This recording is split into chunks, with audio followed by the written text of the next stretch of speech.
I've been looking for you. Got something I'm supposed to deliver. Your hands only. Let's see here. Ah, a letter from the Jarl. Moving up in the world, eh? Looks like that's it. Got to go.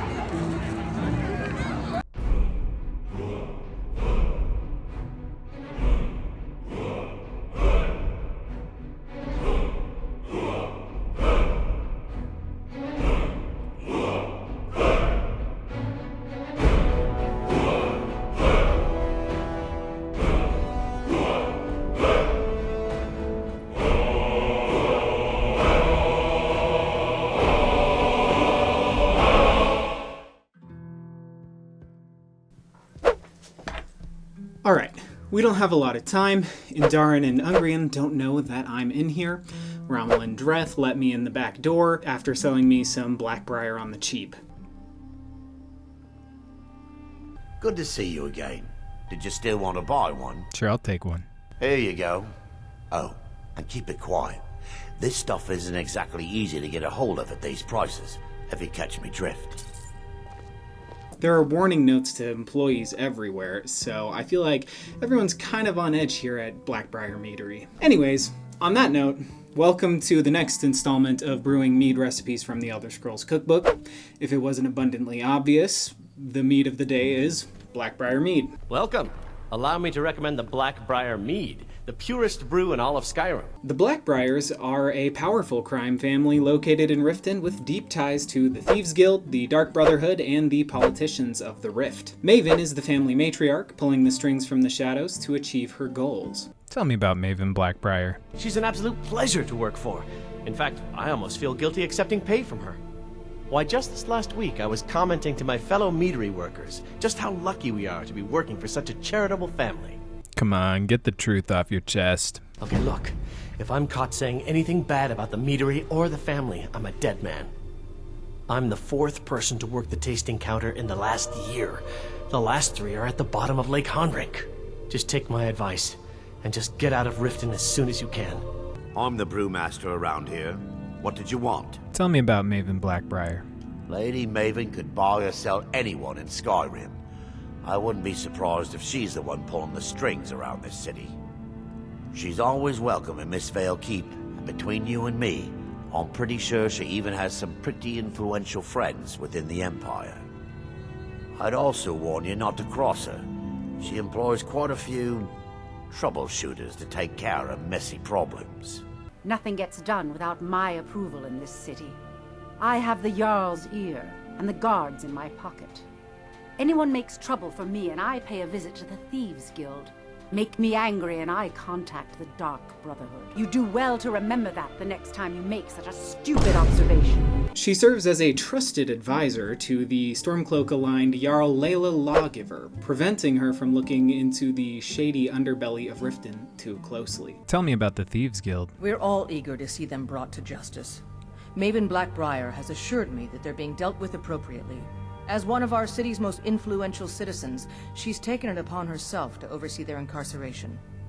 Sadly, they're proving elusive, but I have confidence that Maven won't give up until this city has been rid of them all. However, given the opportunity presented by the Dragonborn siding with the Empire in Skyrim's Civil War, should you make that choice, she will jump at the chance to supplant Layla as the Jarl of the Rift. The throne suits me, don't you think? It isn't abundantly clear when the Black Briar Meadery was opened, but the barkeep at the Bee and Barb Kiorava suggests that she was around for a time in Riften that predated the arrival of the Black-Briars and the opening of Black Briar Meadery. Riften's biggest exports used to be fishing and honey until the Black-Briar family moved in. Now the meadery is the biggest game in town. If Maven Black-Briar keeps raising prices on meat, I'll have to resort to watering it down just to make ends meet. Their mass-produced mead is a top export of Riften, likely due to Maven's cutthroat business tactics, preventing any other meaderies from gaining too much influence, as evidenced by her hostile takeover of Honningbrew Meadery in the Dampened Spirits quest. We serve only the best here. Black Briar Mead. May I get one for you? What makes Black Briar Mead so special? Lady Maven's been developing the secret recipe for Black Briar Mead over the last several decades. She uses a very secret blend of spices, fresh honey from Goldenglow Estate, and specially constructed aging casks to ensure the best flavor. Even when you get to the last sip in your flagon, it'll taste just as good as the first. That sounded rehearsed. Damn it. Sorry. I'm not very good at this. Look, just don't say anything to Maven, will you? I've spent weeks trying to get that right, and if she sees how stupid I am, she'll get rid of me. There are worse things than being fired. Yeah, fired. Sure. That's what I meant. You're in the Black Briar Meadery? Maven Black-Briar wants me to keep the mead flowing, and that's what I aim to do despite all these lazy good-for-nothings that work for us. Ever since I took over as a foreman, the production of our mead has never been more profitable. And if the meadery is profitable, I'll get rich. Get the picture? According to the Elder Scrolls Cookbook, Black-Briar Mead. Although the recipe has been closely guarded, everything has a price. The honey comes from the Goldenglow Estate, and when combined with the other ingredients, makes a fruity mead that's a little dark and moody, just like the entire Black-Briar family. The recipe calls for 6 ounces of crushed blackberries, 1 to 2 tablespoons of dried rose hips, I definitely lean towards 2 because I love that tobacco note, half a teaspoon of ground cloves, 1 cinnamon stick, and a dash of salt. I should also note that I doubled each of these measurements because I'm brewing in a 1-gallon carboy, and these are for a half-gallon recipe. I also opted to grind the cloves myself rather than going with a pre-ground clove. Maybe it's just the coffee nerd in me, but I feel like that adds something.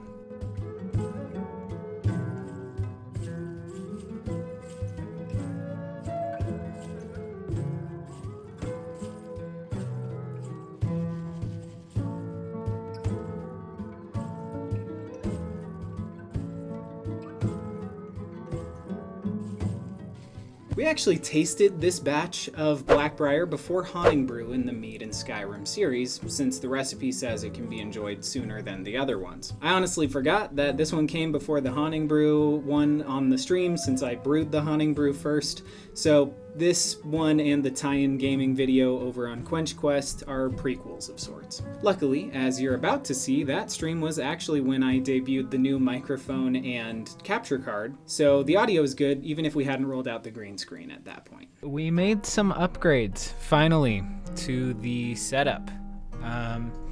Particularly at the bar. With what limited resources I have updated some stuff. So I'm gonna scooch this desk over a little bit, but I'm gonna switch over to the bar cam, and you can check out the slightly improved audio quality and visuals.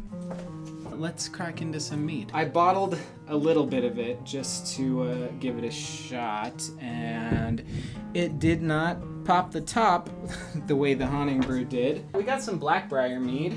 There is it in a clear container. I put part of it back into a carboy just to avoid blowing the tops, because the Honningbrew that I brewed very much popped its top more than once. The mead I would like to compare the Elder Scrolls Cookbook recipe for the Black-Briar mead to is the Havoc mead made one called Rumble, which I will, maybe I'll run around and get this right up in the camera's face to show you.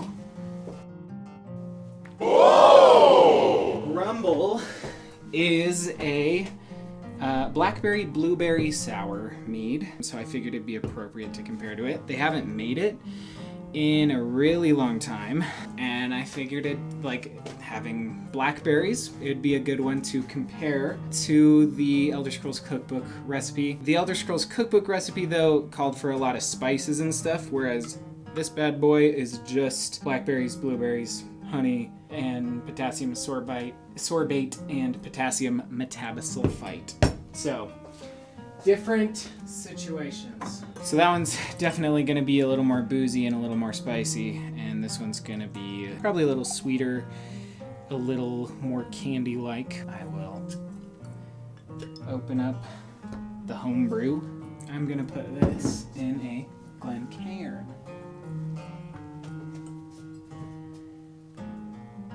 And of course, it is in the Whiskey Vault Glencairn once again, because that one is just always the closest one to me. Up first, Black Briar Mead. On the nose, there's definitely a fair amount of spice, and the rose hip kind of has almost this like tobacco-y influence. So it's very savory. You can convince yourself that there's blackberry behind it. It's kind of like you are smelling a blackberry pie of sorts. The yeast may have imparted a little bit of like almost a banana-y character, and maybe I'm just kind of getting my wires crossed and that's like an influence from the cloves, but I'm getting a little banana-y ester, but it's mostly spicy. The blackberry is definitely there. It's not crazy sweet, which I'm happy about. After I really over-sweetened the Vilod mead, although that has kind of aged out. But the finish is kind of leaning back in towards cinnamon, which, you know, is kind of surprising considering that it's just 2 whole sticks dropped in. I was a little worried when I pulled the top off because the blackberries, the ones that didn't quite get crushed, you could tell that they sort of like reverse osmosed through the skin because they went from like being black and purpley at the beginning of the fermentation to at the end, the leftover little bits were like clear and white. That was kind of weird. The spices all kind of accumulate into like an earthy character. But yeah, this is sipping on a little honeyed blackberry pie. I enjoy it. Let's hop back over to the rumble. I mean, right away on the nose, it smells way more tart and jammy. Definitely tart, sweet, really berry forward. You can definitely pick up on blueberry in tandem with the blackberry. I would almost argue that the blueberry is dominating, so blackberry kind of takes a back seat and it's more blueberry forward. It's definitely a lot more acidic on the finish. It leaves your mouth a little dry. It's surprisingly like round and chewy.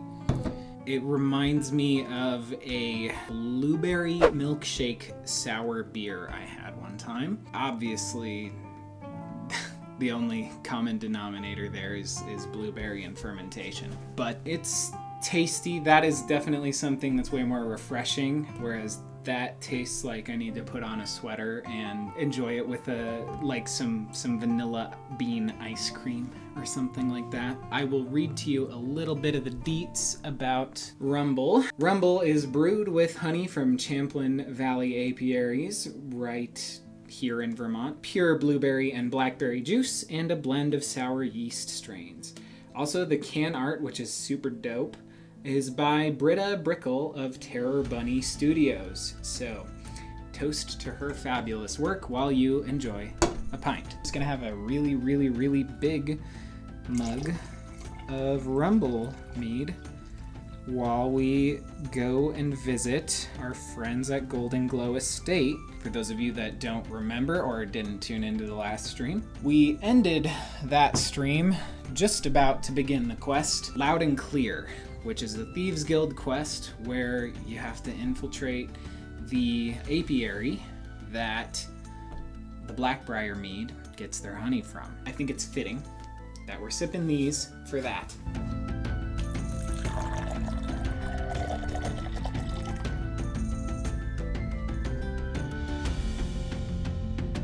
Coming back to the Black-Briar Mead a year later, it has definitely gotten simultaneously richer and yet less sweet. There's still a syrupy characteristic, but that clove earthiness has unfolded in complexity and the cinnamon really takes over the finish. Honestly, it might be closer to what that bottle of Black-Briar Reserve might actually taste like. Like with the Honningbrew and Dampened Spirits videos, there is a gameplay edit of the Loud and Clear questline right now over on Quench Quest, where we inadvertently cut off Maven's supply of honey. Again, this video sort of serves as a prequel to the Dampened Spirits one, because it was that break in Maven's supply chain that spurned her into action to seize control of Honningbrew Meadery. Tap here to watch the edited Goldenglow Estate job in the Loud and Clear quest, or tap here to watch the Honningbrew Mead video in case you missed it.